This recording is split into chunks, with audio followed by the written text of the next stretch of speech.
ఇది అంతిమ దినం. బహుశా ఈ దేశంలో డాక్టర్ బిఆర్ అంబేద్కర్ గారు రాసిన రాజ్యాంగం ఉందో లేదో మరొక్కసారి టెస్ట్ చేసుకోవాల్సిన పరిస్థితి ఉందేమో అని నాకు అనిపిస్తుంది. ఈరోజు రాత్రి 1:30కి పిఠాపురంలో గౌరవ న్యాయమూర్తి గారు సుదీర్ఘమైనటువంటి వాదనలు విన్న తర్వాత ప్రశ్న రావణ్ స్టేషన్ బయలు ఇచ్చేసేయండి, ఇది రిమాండ్కి ఇవ్వదగిన కేసు కాదు అని రిలీజ్ చేసిన తర్వాత 5 నిమిషాల్లో సర్పవరంలో ఒక కేసు ఉంది అని మళ్ళీ అక్కడి నుంచి అరెస్ట్ చేసి వాళ్ళ భార్యకి ఇన్ఫర్మేషన్ ఇవ్వకుండా ఈరోజు కాకినాడ కోర్టులో ప్రవేశపెట్టారు.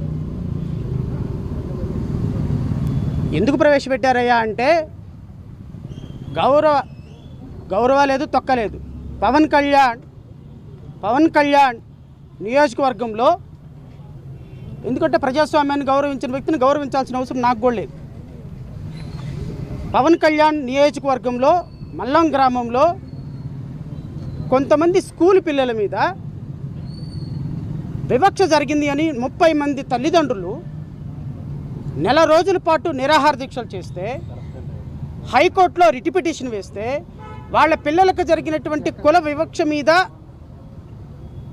విచారణ జరపమని నేషనల్ ఎస్సీ కమిషన్కి రాస్తే, నేషనల్ ఎస్సీ కమిషన్ స్పందించి ఎస్పీని కలెక్టర్ని విచారించి ఈ కేసులో నెల రోజుల పాటు మీ మీడియా సోదరులందరూ కూడా ఈ అంశాన్ని విస్తృతంగా ప్రచారం చేసి పిల్లల మీద కుల వివక్ష జరిగిందని చెబితే, కుల వివక్ష ఎలా జరిగింది అని తల్లిదండ్రులని పిల్లల్ని కలిపి ఇంటర్వ్యూ చేసినందుకు వచ్చినటువంటి సమస్య. ప్రశ్న రావణ్ ఆ తల్లిదండ్రులని పిల్లల్ని ఇంటర్వ్యూ చేశాడంట. ఏమని మరి ఆ విధంగా జర్నలిస్టులు అందరూ ప్రచారం చేసినటువంటి మీ మీడియా అంతా కూడా ఎక్యూజ్డే కదా. పిల్లల మీద జరిగిన అన్యాయాన్ని ప్రపంచానికి ఒక జర్నలిస్ట్ పని ఏంటండి?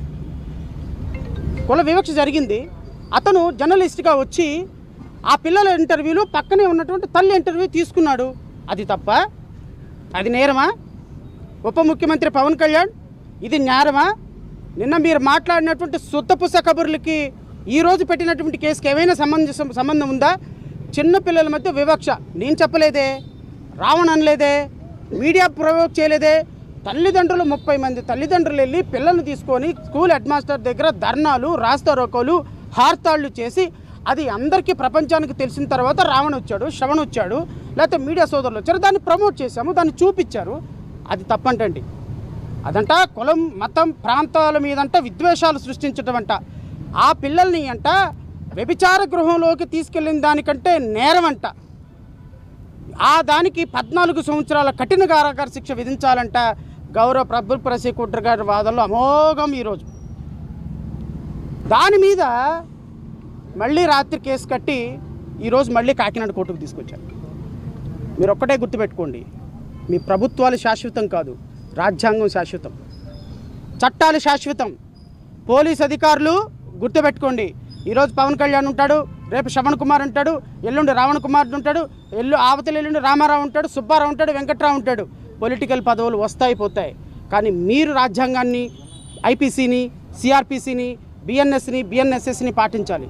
ఈరోజు మీరు ఒక చిన్న పిల్లల ఇంటర్వ్యూని అడ్డం పెట్టుకొని రిమాండ్ చూపిస్తే గౌరవ న్యాయమూర్తి గారు 3 గంటల పాటు సుదీర్ఘమైనటువంటి వాదనలు, మా వాదనలు, ప్రాసిక్యూషన్ వాదనలు సుదీర్ఘంగా విన్నారు. ప్రతి పాయింట్ నోట్ చేసుకొని రిమాండ్ రిపోర్ట్ని తిరస్కరిస్తూ రావణ్కి స్టేషన్ బెయిల్ ఇవ్వమని డైరెక్షన్ ఇచ్చారు. ఇది ప్రజాస్వామ్యంలో రెండో విజయం, పిఠాపురంలో మొదటి విజయం. అయినప్పటికీ రావణ్ని మళ్ళీ ఈరోజు మచిలీపట్నం పోలీసులు తీసుకెళ్ళారు.